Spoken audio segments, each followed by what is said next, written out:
Hi guys, Samantha from My Tutorials here, and welcome back to another Experiment with Me episode. So we're going to be working with liquid clay again today, but this time I'm going to be playing around with Sculpey liquid clay rather than Kato, which is what I've been using in the past few videos. So I'm going to start with Sculpey translucent, and I'm just going to pop that down onto a piece of Primo white, and this is just going to help the other colours flow. So just spread that around like so. Okay, there we go. And I've just got it on a piece of paper at the moment so that I can move it around. Now Sculpey is a bit thicker than Kato clay, and that's actually going to work with the technique I want to try today, which is going to be applying liquid clay and then putting cling wrap over it and seeing if we can get an interesting pattern. Okay, so that one was a Sculpey colour and that one is gold. Then the next one over here is bronze, and actually it helps if you open the lid, then the liquid clay will come out.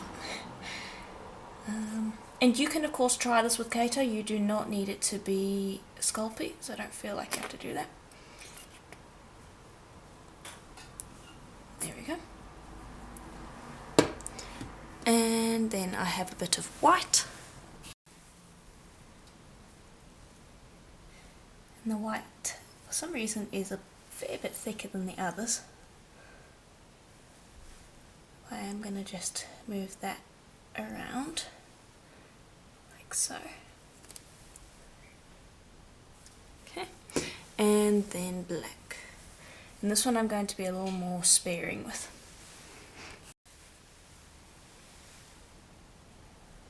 And again, the black is also quite thin compared to the other, so I'll just streak it around like so. Okay, then let's see, I might actually add a little more of the gold because that one got buried beneath everything a bit, so I'm going to streak that around. I'm not trying to get a too specific a pattern. Okay, then you can leave it just like that, and I'm going to bring over some cling wrap, so bear with me for just a moment while I get that.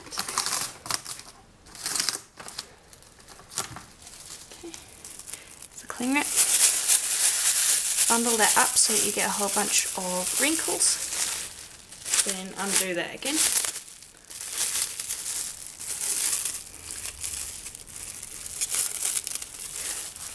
And then I'm going to put that over the top, and we've used foil before, but we've never used cling wrap, and the cling wrap allows you to actually see the pattern and how it looks when you smush it with the cling wrap. So just mush that around like so, and use it to kind of mix together the pattern how you want it. There we go.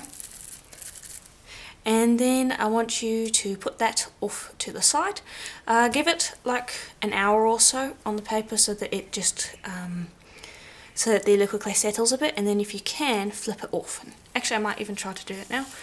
What you'll do is try flip it off like that, and then go put that on a tile this way up and allow that to dry for roughly 48 hours.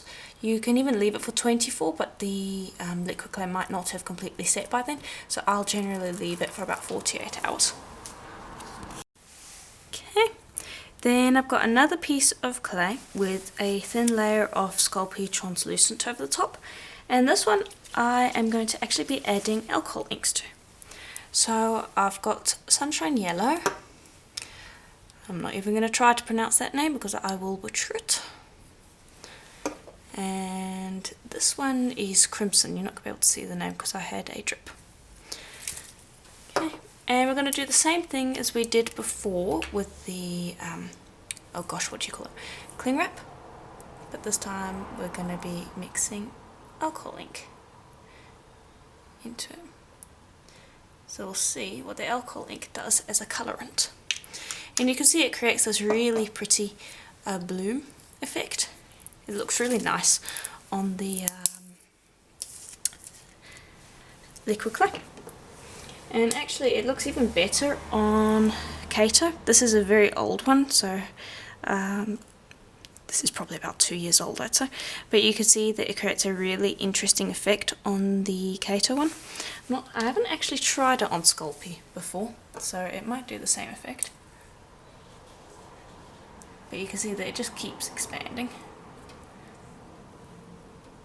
But you can of course mix alcohol ink and liquid clay together. The results are generally quite interesting looking.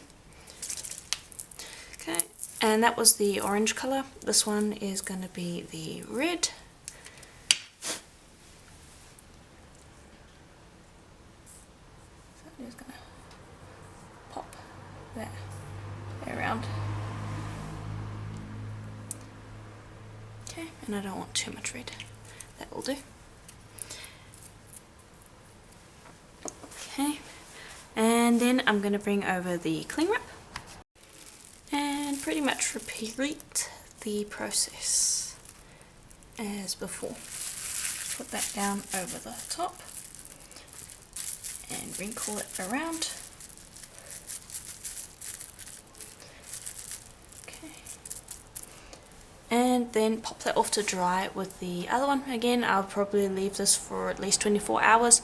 Up to 48, we'll see how it goes, and we'll see how it looks. Okay, so it's been roughly 48 hours, and so let me bring over these pieces. So here's the alcohol ink one. Let me just zoom out a bit. This one I can feel has pretty much completely dried, whereas the other one, let me bring that over, is still quite squishy. And the reason this one has dried in comparison to this one is, first off, it's got a thinner layer, and also this one's got a thicker layer of liquid clay, and this one, when you use the alcohol ink, the isopropyl alcohol will have hardened the liquid clay. So this one, I expect the pattern to come out pretty smudged. It's not going to look the way it looks under the cling film right now. This one I think is going to come out pretty well. So let's do this one last and start with this one. That.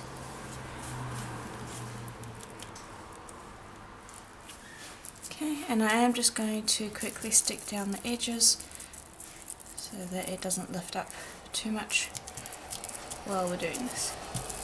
Okay, and then I'm just going to lift it up. Okay, so you can see we got a bit of stickage, but in general it actually kept a fair amount of the pattern. It actually hardened a lot more than I thought it did. So I'm actually quite happy with how that turned out. So just lift that up. And there you can see hopefully the texture there. And so I would leave that to harden further so that the texture remains raised, because right now it's quite sticky. You could cut it out and work with it if you wanted, but you're going to find that the liquid clay is quite sticky still. Whereas if you left that for another 48 hours or so, you'd find that the liquid clay hardened quite a bit further, because the cling film kind of prevents it from hardening. If it's exposed directly to the air, it hardens much easier. So I'll just put that to the side, and let's bring over the alcohol ink one. This one again, I'm just going to very gently pat down, and then I will lift it up. And this one should come out even better. And that one is definitely my preferred one. So you'll have a little bit of alcohol ink residue, but in general the entire thing's pretty much hard. It's a little sticky to the touch. You could leave that airing for like another 24 hours and it would be very malleable and usable. If I put my finger there, you can see that it's quite sticky still. But if you left that just to air for 24 hours, you would be able to touch it and not have any problems. And then you could work with it beyond just cutting it out and having it be flat. But But yeah, I think that works quite well. So yeah, that's pretty much for the test video. I can use these techniques in future project tutorials, so let me know if you like the effect in the description below, and then maybe we will visit them in future videos. But yeah, I'm pretty sure that, I am pretty happy with how it turned out. I particularly like the alcohol ink one. That would also look quite nice in blues, greens and purples, so feel free to experiment around with that. But yeah, it turned out well. And that's about it for this tutorial. I will see you in the next one. Bye for now.